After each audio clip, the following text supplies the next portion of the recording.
वर्ष 2 अक्टूबर गांधी भितिहरवा आश्रम पश्चिम चंपारण से हम लोगों ने जन सुराज अभियान के तहत ये पदयात्रा शुरू की। आज उसके करीब 14 महीने से कुछ ज़्यादा समय हो गया।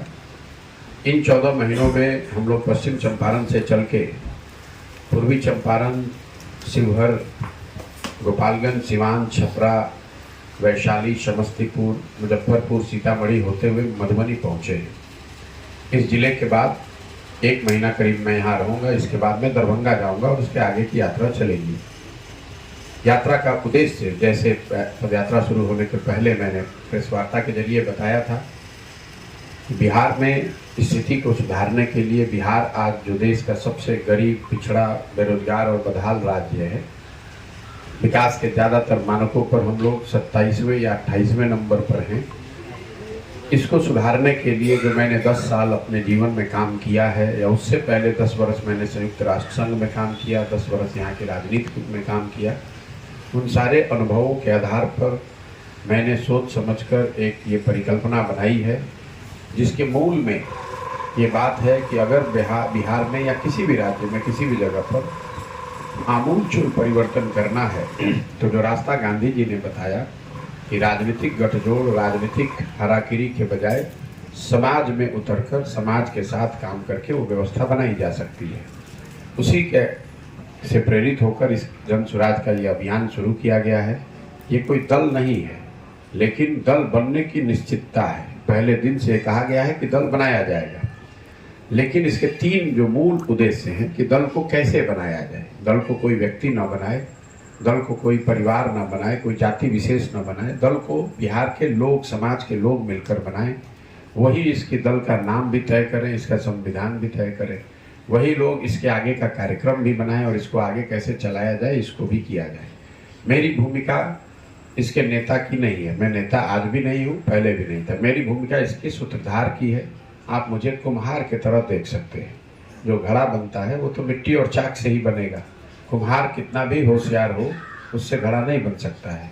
तो जो मैं काम कर रहा हूँ वो सही मिट्टी और चाक की तलाश, ताकि उसको थोड़ा सा मदद किया जाए, सहारा दिया जाए, तो अपने आप को घड़ा बढ़िया बन सके। तो पदयात्रा के जो 3 मुख्य उद्देश्य हैं, पहला उद्देश्य है कि बिहार की जो सबसे बड़ी समस्या है, सबसे बड़ी समस्या यहाँ बेरोजगारी, पलायन, शिक्षा ये नहीं है, भ्रष्टाचार नहीं है।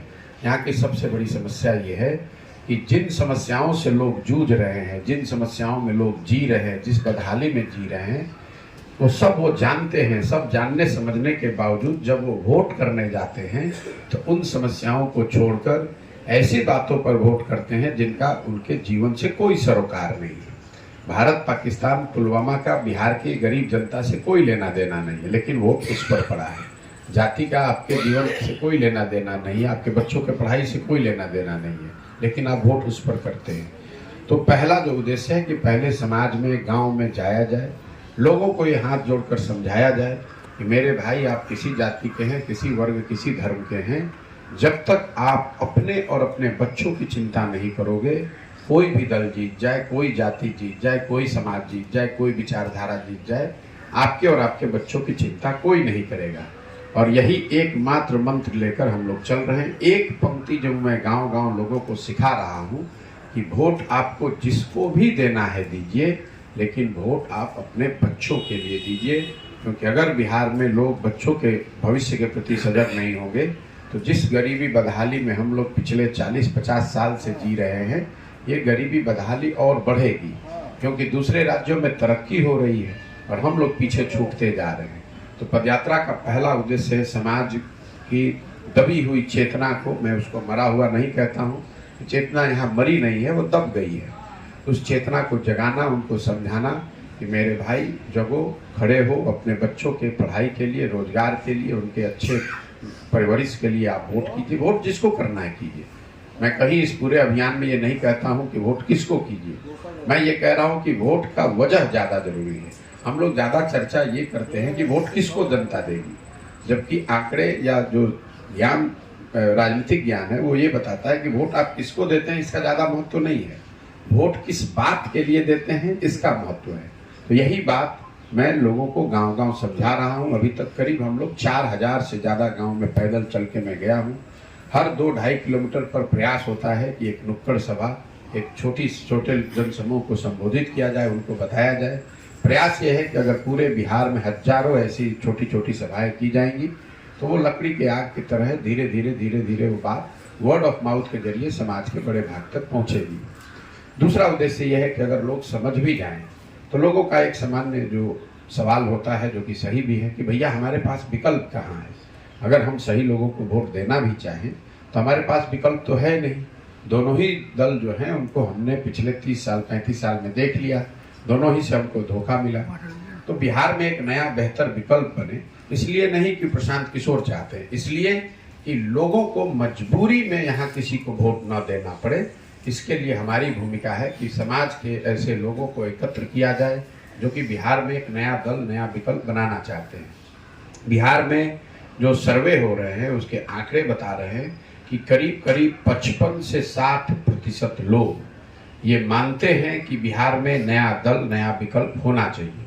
किसका होना चाहिए इस पर भले मतैक्य हो सकता है, लेकिन बिहार में एक नया प्रयास करने की, नया दल की, नए विकल्प की जरूरत है। ये करीब 55 से 60% लोग cutting across cast and class लोग बता रहे हैं। तो दूसरा उद्देश्य यह है कि समाज में लोगों को जोड़ा जाए, जोड़कर एक नई व्यवस्था बनाई जाए। जब मैंने पदयात्रा शुरू किया तो मेरा उद्देश्य था, मेरा लक्ष्य था कि हर प्रखंड से 20 ऐसे लोगों को चिन्हित करके निकाला जाए जो इस नए विकल्प, नया दल को बनाने के संस्थापक बन सके। वो संख्या बढ़ के प्रति प्रखंड 400 हुई, 500 हुई, 1000 हुई। अभी हम लोग मोटे तौर पर 2 से 2500 लोग ऐसे हैं जो हर प्रखंड से ये बता रहे हैं कि उनको ये जन स्वराज की पदयात्रा या परिकल्पना से वो प्रभावित हैं, इससे जुड़ना चाहते हैं या इसके संस्थापक बनना चाहते हैं। तो जब मैं मधुबनी की यात्रा पूरी करूंगा तो एग्जैक्ट यहाँ कितनी संख्या है वो बताऊंगा, लेकिन पीछे के जो 10 जिले किए गए, एवरेज औसतन वहाँ 2 से 2500 लोग हर प्रखंड से जन स्वराज के संस्थापक सदस्य बन रहे हैं। मतलब जिले के स्तर पर करीब 55 से 60,000 लोग इस पूरी व्यवस्था, इस सोच से जुड़ रहे हैं। उसको फिर एक बार जब पदयात्रा खत्म हो जाती है तो जिले, प्रखंड, अनुमंडल के स्तर पर उसका एक संगठनात्मक स्वरूप बनाया जाता है ताकि वो आगे इस बात को घर घर बढ़ा सके। तीसरा जो उद्देश्य है कि अगर लोग समझ जाएं, ठीक से वोट करें, उनके सामने सही लोगों का विकल्प भी हो, तो भी बिहार में परिवर्तन नहीं होगा जब तक कि जो लोग चुन कर आए उनके पास बिहार को सुधारने का कोई सोचा समझा रणनीति ना हो, विजन ना हो, कार्यक्रम ना हो। तो उसको संदर्भ में बिहार का एक पूरा विजन डॉक्यूमेंट 10 साल का बनाया जा रहा है ताकि जनता ये देख सके चुनाव से सालों पहले कि कैसे बिहार में एम्प्लॉयमेंट क्रिएट किया जाएगा, कैसे बिहार को आने वाले 10 साल में देश के 10 अग्रणी राज्यों में शामिल कराया जा सकता है। अभी हम 28वें 27वें नंबर पर है, कैसे हम लोग 10 टॉप 10 में पहुंच सकते हैं। इस बात की गंभीरता को समझिए। लालू जी जब 1990 में मुख्यमंत्री बने तो भी बिहार देश का सबसे गरीब राज्य था। देश का सबसे गरीब राज्य 1990 में था। लालू जी जब छोड़े तो भी देश के आप सबसे गरीब थे जब नीतीश जी ने शासन शुरू किया। और आज भी जो थोड़ी बहुत तरक्की आपको दिख भी रही है, इसके बावजूद आप देश के सबसे गरीब ही राज्य हैं। ऐसा इसलिए कि हम लोग तरक्की की इस दौड़ में इतने पीछे छूट गए हैं कि वो आपका रैंकिंग नहीं बदलता है। दूसरी ये वजह है कि आप थोड़ा बहुत अब सोए हुए थे, चलना शुरू भी किए, तो दूसरे राज्य भी तो सो नहीं रहे, वो भी तो आगे बढ़ रहे हैं। तो 1990 में भी बिहार का पर कैपिटा 28वें नंबर पे था, 2004-5 में भी 28 था और आज भी 28 ही है। वो बढ़ा नहीं, वो रैंक नहीं सुधरा। जो मैं बात कह रहा हूँ कि नहीं, ये रिलेटिव टू अदर स्टेट्स हम लोग का ग्रोथ इतना तेज होना चाहिए कि आप 28 से बढ़ के टॉप 10 में शामिल हो। उसी दिशा में माइक्रो लेवल पे जो एक काम किया जा रहा है, पदयात्रा का एक जो मूल उद्देश्य है कि बिहार के हर पंचायत का अगले 10 साल का एक योजना बनाया जाए कि उस पंचायत को कैसे विकसित किया जा सकता है। खासकर 3 मुद्दों पर, हर पंचायत में बच्चों के पढ़ने के लिए एक विश्व स्तरीय व्यवस्था कैसे बने हर पंचायत में। दूसरा, हर पंचायत में हम लोग का अनुमान है कि 800 से 1200 नए रोजगार के अगर अवसर पैदा किए जाए तो यहाँ से पलायन करीब करीब रुक जाएगा। तीसरा, हर पंचायत में खेती जो अभी हो रही है उसको लाभदायक कैसे बनाया जाए, चाहे वो मखाना की हो रही हो, सब्जी की हो रही है, धान गेहूं की हो रही है, गन्ना की हो रही है।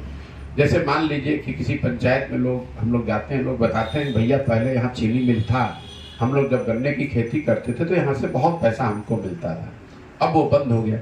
जमीन वही है, लोग वही हैं, सारी व्यवस्था वही है, मिल के बंद होने से किसानों की आमदनी खत्म हो गई। कई पंचायतों में, प्रखंडों में लोगों ने बताया भैया हम लोग यहाँ हल्दी की खेती करते थे, कोई थैली की खेती करता है, कई वजहों से, कहीं नील गाय के आने से वो खेती बंद हो गई, उससे लोगों का नुकसान हो गया। पहले नहर था, वो नहर में पानी आना बंद हो गया, उससे लोगों का नुकसान हो गया। तो हर पंचायत की जो योजना बना रहे हैं उसमें सड़क कैसे बनेगा, नाली गली, वो तो बता ही रहे हैं, लेकिन 3 जो मूलभूत बातें हैं, शिक्षा, 800 से 1000 हर पंचायत में रोजगार के नए अवसर, और वहां पर खेती को पुनः फिर से लाभदायक क्यों कैसे बनाया जाए। ऐसा नहीं है कि बिहार में किसान हमेशा से लाभदायक खेती नहीं करता था, अलग अलग वजहों से पहले से खेती जो लोग करते थे, 2-4 पैसा कमाते थे, वो उनका खत्म हो गया। गांव देहात में लोग बताते हैं कि पहले भैया खेती करते थे, 5 साल 7 साल अपने पेट काटा, सतुआ खाया, पैसे बचाए और 1-2 कट्ठा लोग जमीन खरीदते थे। आज किसानों की हालत ये है कि अगर आपके घर में कोई नौकरी नहीं कर रहा है, कोई बिजनेस व्यापार नहीं है, आपके घर में किसी की शादी लग जाए, कोई बीमार पड़ जाए, तो किसान को 1-2 कट्ठा जमीन बेचना पड़ रहा है। तो कहीं ना कहीं जो खेती, नीतीश कुमार के किसी भी वक्तव्य को आप देखेंगे, मंच पर खड़े होकर अपने अफसरों की खिल्ली उड़ाना, राष्ट्रपति के सामने खड़े होकर जो वक्तव्य दे रहे हैं, जिसमें उन्होंने कहा कि आप तो सब हमारे दोस्त ही हैं, बड़ा कंट्रोवर्सी हुआ। आप उस भाषण को सुनिए, राष्ट्रपति के सामने एक औपचारिक कार्यक्रम में जिस तरह से वो भाषण की डिलीवरी कर रहे हैं, ऐसा लग रहा है कि अपने घर में बैठ के भुंजा खाते हुए बात कर रहे हैं लोगों से। तो कहीं ना कहीं ये उम्र का असर है, और कहीं थोड़ा बहुत अहंकार भी जो है कि किसी भी कार्यक्रम को, किसी भी बात की सीरियसनेस को हल्के में उड़ा देना। अरे इसको कुछ आता है, नीतीश कुमार का तकिया कलाम, अरे इसको कुछ आता है। अरे भाई किसी को कुछ नहीं आता है, आपको तो आता है, आप इस राज्य के मुखिया हैं, आप कृपा करके इसको सुधारिए। अगर आप ही को सब आता है तो फिर बिहार देश में सबसे पिछड़ा और गरीब क्यों है, ये बता दो। देखिए नीतीश कुमार पढ़े लिखे व्यक्ति, इसमें कोई दिक्कत नहीं है, वो बहुत समझदार होशियार हैं, इसमें भी कोई दिक्कत नहीं है, लेकिन वो बिहार के एकमात्र पढ़े लिखे व्यक्ति नहीं है। बिहार में हजारों लोग उनसे ज्यादा पढ़ा लिखा है, उनसे ज्यादा समझदार हो सकता है। और जो भी राजा की कुर्सी पर बैठता है, हम लोग के अपने शास्त्र ये बताते हैं कि जो राजा लोगों से विचार विमर्श, सलाह मशवरा छोड़ देता है, उसका पतन निश्चित है। तो जब आप उस कुर्सी पर बैठते हैं तो आपको किसी से पूछना चाहिए, बात करना चाहिए। नीतीश कुमार में आज जो परेशानी है कि उन्होंने लोगों से बातचीत करना, सलाह लेना छोड़ दिया है। उनको ऐसा लग रहा है कि हम ही को सब आता है, इसीलिए उनकी ये दुर्दशा है।